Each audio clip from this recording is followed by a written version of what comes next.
భక్తివన్న ప్రేక్షకులకు శుభోదయం. 30/4/2026 స్వస్తి శ్రీ చాంద్రమానం పరాభవనామ సంవత్సరం ఉత్తరాయణ వసంత ఋతువు వైశాఖ మాసం శుక్లాపక్ష చతుర్దశి గురువారం. చతుర్దశి రాత్రి 8:21 వరకు, చిత్రా నక్షత్రం రాత్రి 1:36 వరకు, వర్జ్యం ఉదయం 8:40 నుండి 10:22 వరకు, దుర్ముహూర్తం ఉదయం 9:50 నుండి 10:41 వరకు, మళ్ళీ మధ్యాహ్నం 2:52 3:43 వరకు, సూర్యోదయం 5:39, సూర్యాస్తమయం 6:14, అమృతగడ సాయంత్రం 6:50 నుండి 8:31 వరకు, రాహుకాలం మధ్యాహ్నం 1:30 3 గంటల వరకు రాహుకాలం, శుభ సమయం ఉదయం 6 గంటల నుండి 7:30 శుభకాలం, సాయంత్రం 4 గంటల నుండి 5:15 వరకు శుభకాలం, వజ్రయోగం రాత్రి 8:35, గరంజి ఉదయం 8:02, వని రాత్రి 8:24. దినారంభ చక్రంలో మేషరాశి వారికి స్వల్పంగా కుటుంబ సమస్యలు, దానివల్ల కలహాలు, దూర ప్రయాణాలు, అనవసరపు ఖర్చులు ఉండే అవకాశాలు.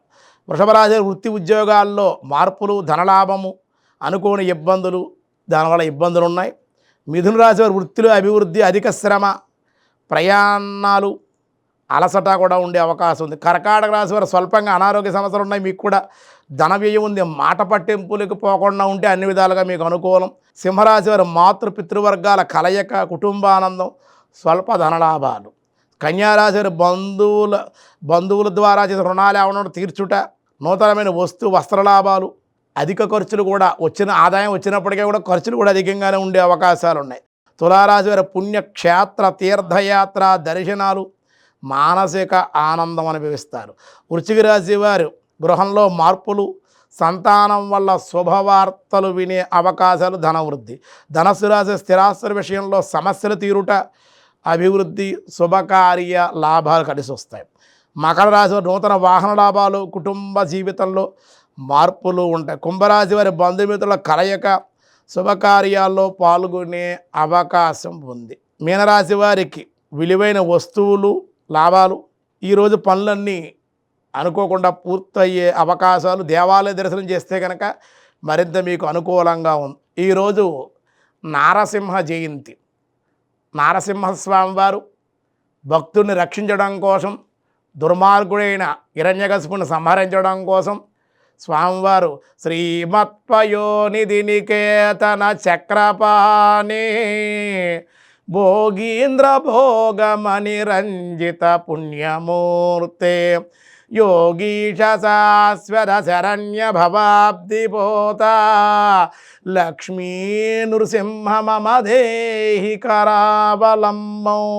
ఓ స్వామి, మాకు చేయుతనివ్వయ్యా అన్నారు శంకరాచార్యులు వారు కూడా. ఒకానొక సమయంలో ఆయన కూడా నారసింహ కరావలంబ స్తోత్రం రచించినటువంటి వారే శంకరాచార్యులు వారు. ఆయనకి ఏ విధమైన భేదం కూడా లేదన్నమాట.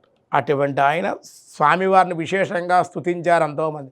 మనకి నవగ్రహ బాధలున్నా, గ్రహాల వల్ల ఇబ్బందులున్నా, ఈతి బాధలున్నా, శారీరకంగా అనారోగ్య సమస్యలు ఉన్నా, దృష్టిదోషం, నరఘోష, జనఘోష, ఏడుపులు, ఈ ప్రయోగాలు, ఈ నరఘోష వీటి తప్పించుకోవాలన్నా, శత్రువుల నుంచి తప్పించుకోవాలనుకున్నా, అనుకున్న పనులు అనుకున్నట్లు అవ్వాలన్నా, గుప్త శత్రువుల దగ్గర నుంచి ఎవరైనా సరే నశించిపోవాలన్నా, మన జోలికి ఎవరు రాకుండా ఉండాలంటే నారసింహ ఆరాధన, స్మరణ ఈ రోజునే ప్రహ్లాదుని రక్షించడం కోసం ఇందుగలడందులేడన సందేహము వాళ్ళ చక్రి సర్వోపగతుండు ఎందెంది వెదిగి చూచినా అందందేగలడను దానవాగ్ని వింటే అనే ప్రహ్లాదుడు తండ్రికి చెబితే ఆ స్తంభంలో చూపించమంటే చూపిస్తే అందులోంచి బట్టి సర్వవ్యాప్తుడైన పరమాత్మ ప్రతి వస్తువులో అణువణువులో ఉన్నాడు.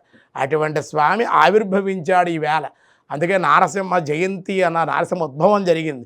కుందేందు శంఖవర్ణ కృతయుగం భగవాన్ పద్మ పుష్ప ప్రదాత త్రేతాయాం కాంచనాభం పునరపి సమయే ద్వాపరే రక్తవర్ణ శంఖే సంప్రాప్తకాలే కలియుగ సమయే నీలమేఘస్య నాభ ప్రద్యోత సృష్టికర్త పరబలమధనం పాతు మాం నారసింహ అన్నారు.